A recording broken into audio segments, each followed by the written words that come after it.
Selamat pagi anak-anak. Kita akan belajar firman Tuhan melalui buku renungan pagi anak, Identitas.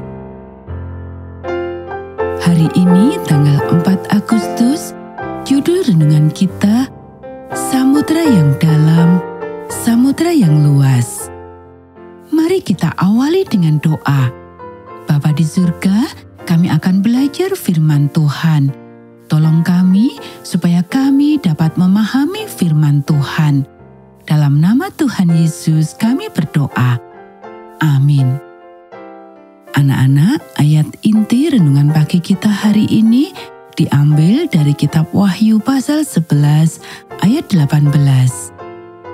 Dan semua bangsa telah marah, tetapi amarahmu telah datang, dan saat bagi orang-orang mati untuk dihakimi dan untuk memberi upah kepada hamba-hambamu, nabi-nabi dan orang-orang kudus, dan kepada mereka yang takut akan namamu, kepada orang-orang kecil dan orang-orang besar, dan untuk membinasakan barang siapa yang membinasakan bumi.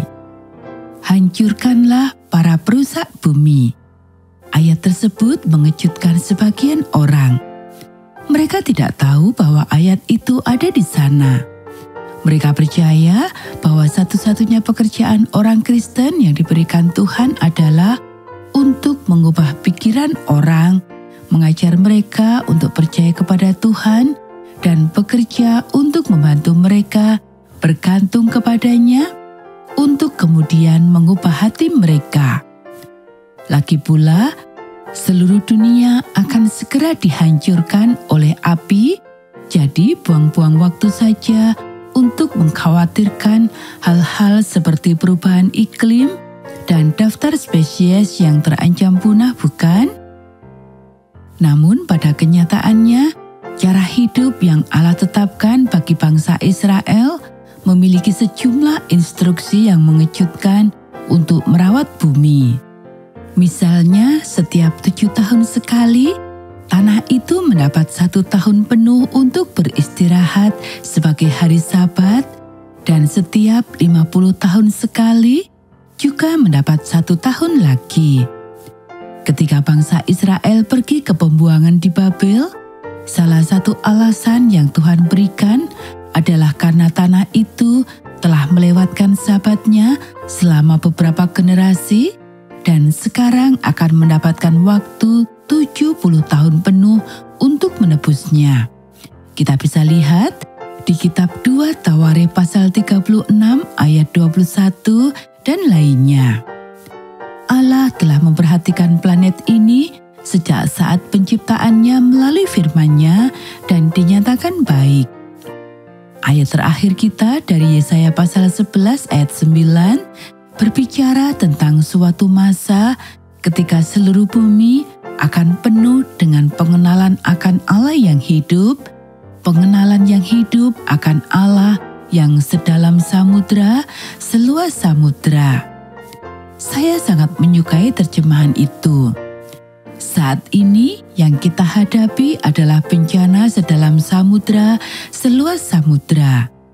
Dengan adanya tumpahan minyak, penangkapan ikan yang berlebihan, pariwisata yang tidak bertanggung jawab, pembuangan sampah, dan banyak lagi akibat keserakahan dan kecerobohan yang tidak terkendali, tidak heran jika bumi mengerang. Kita bisa baca dalam Roma pasal 8 ayat 22 dan merindukan Tuhan untuk datang dan menyelamatkannya.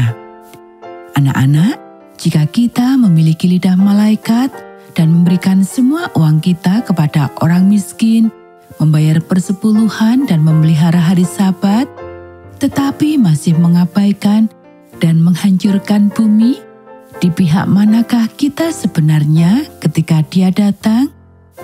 Apa yang dapat kita lakukan untuk berkontribusi pada pengetahuan tentang Tuhan yang melimpah itu? Apa yang telah saya lakukan pada lautan hari ini?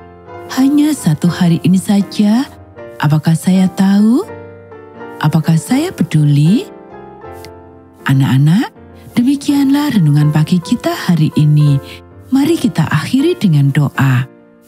Pemelihara yang penuh kasih, pencipta bumi, penjelajah dunia, bukalah mata saya.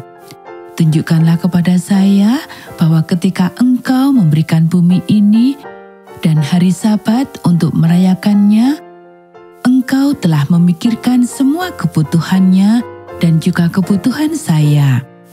Tunjukkanlah kepada saya bahwa sesuatu yang sekecil pilihan energi saya dapat dan memang mempengaruhi duniamu, dan dengan demikian dapat mengangkat hari Sabat lebih tinggi atau menginjak-injaknya. Amin.